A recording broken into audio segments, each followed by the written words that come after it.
Miércoles 15 de marzo del 2023, otra vez en Atios, ayer y hoy en el mismo sitio aquí, un grillo, el sonido de un grillo. Quedan unos días para que empiece la primavera. Son las 9:25 así de la noche.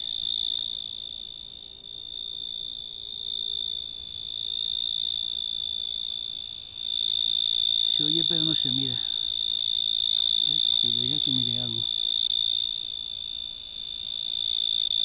Se ven unos orificios ahí, entre la hierba.